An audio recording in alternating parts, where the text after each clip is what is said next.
Hi everyone, this is the last part of nutrition and metabolisms. We're going to discuss about healthy eating and aging. Healthy eating.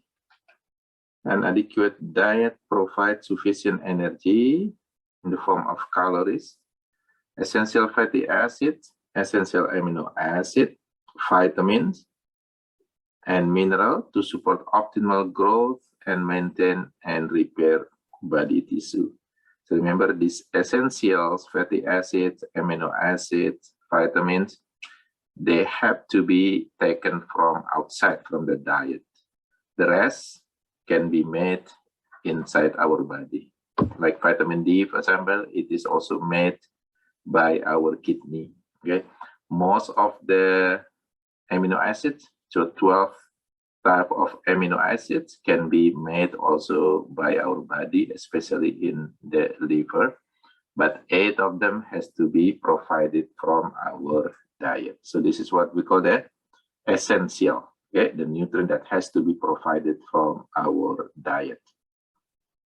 The requirements vary with age, sex, growth rate, level of physical activity and stress, and genetic and also environmental factors. If food supply is adequate, most healthy people obtain proper nourishment by eating a variety of food and limiting intake of fat. Dietary requirements such as recommended daily allowance or RDA are best to follow. Food pyramids can offer suggestions for following a healthy diet by organizing food into suggested proportion. The USDA's MyPlate now replace the past food pyramid. Nutritional information as well as ingredients are listed on most grocery items for retail sale. Okay, this is new type of food suggestions. It's called the MyPlate, developed by USDA, and this MyPlate replaced the food pyramid. And as you see over here, the balanced diet, it has to be taken from like mostly vegetables. Okay? This is the source for many nutrients like carbohydrates, vitamin, and some minerals. Fruit, okay, mostly supply many vitamins. Okay? Grains, this is mostly carbohydrates. Proteins, okay, is supply for many amino acids, essential amino acid, for example. Dairy products, it can supply some of calcium, okay, minerals, vitamins, and also some essential fatty acids. So these are the balanced food that is developed by USDA.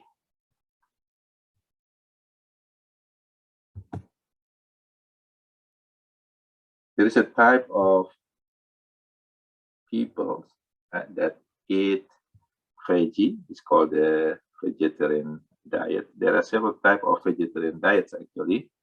The first type is called vegan. Vegans, it is the one that do not eat any animal food product. Okay, so just vegetable product. Ovo-vegetarian, so there are several types of vegetarian over here. The first one is called the ovo-vegetarian. They do not eat dairy or meat product, but they eat ovo, which is egg. So eggs allowed in this type of vegetarian. Lacto-vegetarian, this is the one that allow the dairy product, okay, milk, for example, but no eggs or meat. The lacto-ovo-vegetarian, the dairy and eggs are allowed, so they also milk, eggs, but they do not eat meat, so no meat. Pesco-vegetarian, dairy, eggs, and fish are allowed, but no other meat product. Semi-vegetarians, dairy, eggs, they also eat chicken and fish, but no other meat product. So mostly they eat what we call the white meat product for the semi-vegetarian.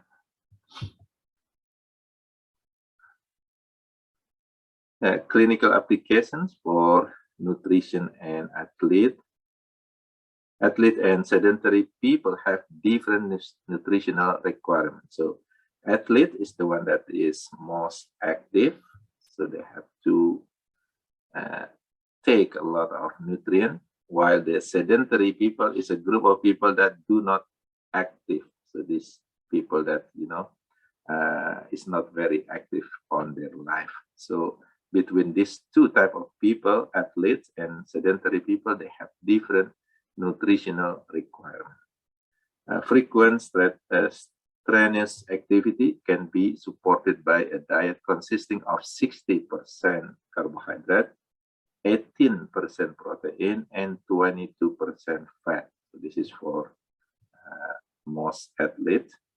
Athletes should eat most carbohydrate from vegetable and grains and eat frequently.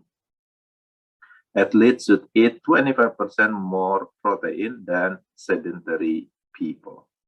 Athletes should drink a lot of water to counteract effects of sweating.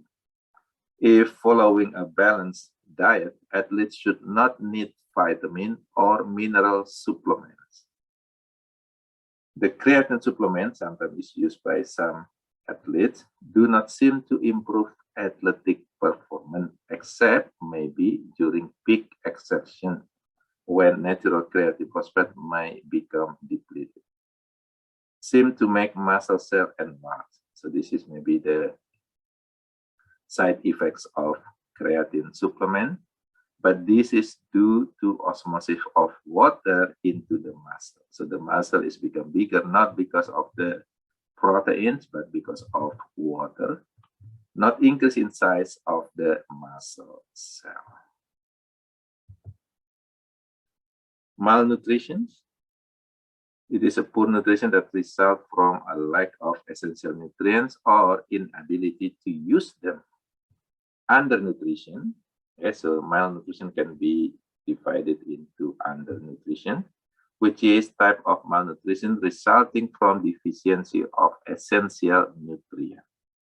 Overnutrition, this is a type of malnutrition resulting from excess of nutrient intake. Causes of malnutrition: lack of food availability, poor quality of food, overeating, or taking too many supplements. Classification of malnutrition: primary malnutrition, this is malnutrition from diet alone. Secondary malnutrition, it is adequate diet, but individual characteristics make the diet insufficient, such as a person with a deficiency of bile salts developing a deficiency of fat-soluble vitamin. Because remember, bile salt is needed to increase the absorption of fat-soluble vitamin like A, D, E, and K. Now, what about the starvation? A healthy human can survive 50 to 7 days without food. Okay, during starvation, the body will begin to digest itself. Symptoms include low blood pressure, low pulse, chills, dry skin, hair loss, and poor immunity. Common nutritional or starvation disorders. Example is marasmus due to lack of calories and protein, kwashiorkor, protein starvation, anorexia nervosa, this is a psychological disorder, which is eating disorder, self-starvation, and bulimia, which is eating disorder, binge and purge cycle. So they eat, after they eat, they try to vomit what they eat. So this is the bulimia. Lifespan changes. Dietary requirements remain about the same throughout life. Basal metabolic rate, or BMR, rises in early childhood, peaks in adolescence, and decline in adulthood. Change in nutrition often reflects the effects of medical condition and social and economic circumstances, like depressions, tooth decay, periodontal disease, diabetes mellitus. Deficiency of vitamin A might take a long time to show up. So sometimes kids that have deficiency vitamin A during their childhood, they have problems when they, when they grow up to adulthood. So they are unable to see on low light condition, for example. Calcium deficiency might not show symptoms as bone lose mineral content. So usually, again, calcium deficiency also present after older age. Vitamin D deficiency might develop in absence of sun exposure. Okay, this is energy requirement, different age group, 23 to 50 years old. For female, require about 2,000 calories per day. For male, it's about 2,700 calories per day. Okay, through 2,700 calories per day. 51 to 74 of age. For female, about 1,800. Male, about 2,400 calories per day. Above 75 years old, the female requirement is about 1,600. For male, about 2,050 calories per day. That's all for nutrition and metabolism. Goodbye.